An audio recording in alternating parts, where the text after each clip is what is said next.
भाई ये है मुगल एम्पायर की कहानी। एक ऐसी सल्तनत जिसने हिंदुस्तान में 16वीं सदी से लेकर 19वीं सदी तक राज किया। ये सिर्फ ताकत और जंग का किस्सा नहीं, बल्कि आर्ट, आर्किटेक्चर, कल्चर और थोड़ी सी ड्रामा का भी परफेक्ट मिक्स था। चलो शुरुआत से देखते हैं कि कैसे ये सल्तनत बना और कैसे खत्म हुआ। कहानी की शुरुआत होती है जहीरुद्दीन मोहम्मद बाबर से, जो एक सेंट्रल एशियन वॉरियर था। अपने होमलैंड में थोड़ी सी दिक्कत के बाद उसने सोचा, चलो इंडिया ट्राई करके देखते हैं। 1526 में पानीपत की पहली लड़ाई हुई, जहां बाबर ने अपनी छोटी सी आर्मी और स्मार्ट टैक्टिक्स जैसे तोपखानों के साथ दिल्ली सल्तनत के इब्राहिम लोदी को धूल चटा दी। बस यहीं से मुगल एम्पायर का आगाज हुआ। बाबर ने आगरा को अपना बेस बनाया, लेकिन उसका टाइम छोटा था। 1530 में वो चल बसा, पर उसने हिंदुस्तान में एक ऐसी सल्तनत की नींव रखी जो आने वाले 300 सालों तक पूरे भारत पे राज करने वाला था। बाबर के मरने के बाद उसका बेटा हुमायूं मुगल की गद्दी पे बैठा, लेकिन वो काफी अनलकी बंदा था। मतलब कि किस्मत उसके साथ थी ही नहीं। उसने गद्दी संभाली, लेकिन प्रॉब्लम्स ने उसे चारों तरफ से घेर लिया।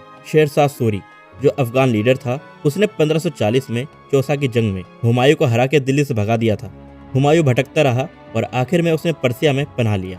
करीब 15 साल वहां रहने के बाद वहां से उसने मदद मांगी और 1555 में वो भारत वापस आया, और आते ही उसने वापस से अपनी सल्तनत को जीता और फिर वो मुगल की गद्दी पे बैठा। लेकिन किस्मत देखो, 1556 में लाइब्रेरी की सीढ़ी से गिरकर उसकी मौत हो गई। हुमायूं के मरने के बाद उसका बेटा अकबर मुगल की गद्दी पे बैठा। जलालुद्दीन मोहम्मद अकबर, जो मुगल एम्पायर का असली रॉक स्टार था, सिर्फ 13 साल की उम्र में वो भारत का बादशाह बना। लेकिन उसने प्रूव किया कि एज तो बस एक नंबर है।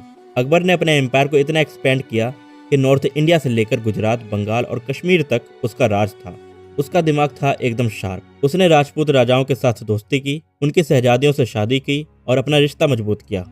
उसका एक बड़ा आइडिया था, दीन इलाही, एक नया रिलीजियन जो सबको एक साथ ला सके। लेकिन ये ज्यादा समय तक नहीं चला।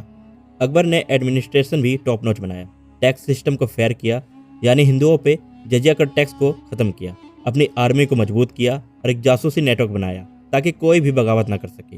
कल्चर में भी उसने कमाल किया, फतेहपुर सीकरी जैसे आर्किटेक्चरल बनवाए और मुगल पेंटिंग्स का गोल्डन एरा शुरू किया। अकबर के वक्त में म्यूजिक, पोएट्री, लिटरेचर भी शाइन किया। बस ये था मुगल एम्पायर का पीक। अकबर के बाद उसका बेटा जहांगीर मुगल की गद्दी पे बैठा। जहांगीर थोड़ा अलग किस्म का था।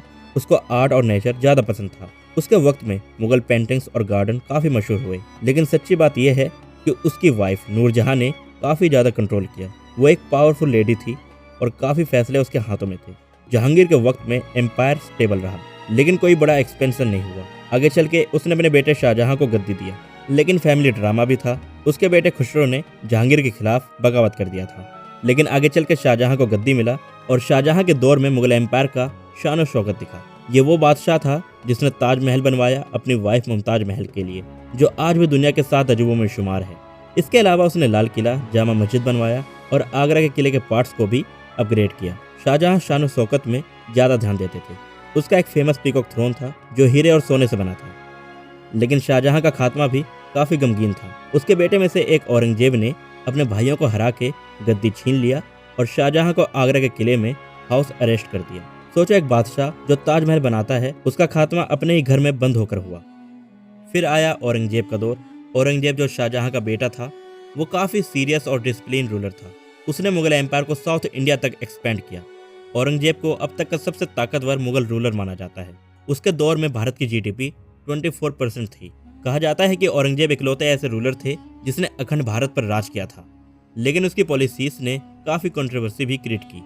उसने नॉन मुस्लिम्स पे जजिया टैक्स लगाया, वही टैक्स जिसे अकबर ने खत्म किया था। औरंगजेब ने इस्लामिक कानून को लाया, जिससे मराठा, सिख और राजपूत जैसे ग्रुप बगावत करने लगे। औरंगजेब ने अपनी जिंदगी का ज्यादा टाइम दक्कन में जंग लड़ते हुए बिताया। 1707 में औरंगजेब की डेथ के बाद मुगल एम्पायर कमजोर होना शुरू हुआ। औरंगजेब के आने के बाद जितने भी रूलर थे वो कमजोर थे और एम्पायर को वो संभाल नहीं पाए। 18वीं सेंचुरी तक मुगल एम्पायर बस नाम का रह गया था।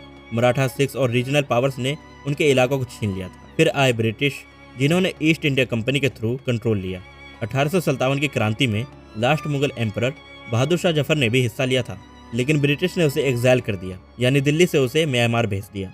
बस यहीं से मुगल एम्पायर का ऑफिशियल एंड हुआ। मुगलों ने भारत को दिया एक rich culture, Taj Mahal, red fort जैसे मॉन्यूमेंट्स जो आज भी टूरिस्ट को अट्रैक्ट करते हैं। मुगलों के खाने, बिरयानी, कबाब, कोरमा आज भी सबके फेवरेट हैं। उर्दू पोएट्री, मिनिएचर पेंटिंग्स, और म्यूजिक जैसे कव्वाली भी उनका गिफ्ट है। मुगल एम्पायर एक ऐसा दौर था जिसमें पावर, आर्ट और ड्रामा का परफेक्ट कॉम्बो था और उसका असर आज भी महसूस होता है। तो आप मुझे नीचे कमेंट बॉक्स में बताओ कि ये जानकारी आपको कैसी लगी। अगर अच्छी लगी तो लाइक करना, शेयर करना और ऐसी वीडियोस को देखने के लिए मेरे चैनल को सब्सक्राइब करना मत भूलना। तो मिलते हैं आपसे अगली वीडियो में।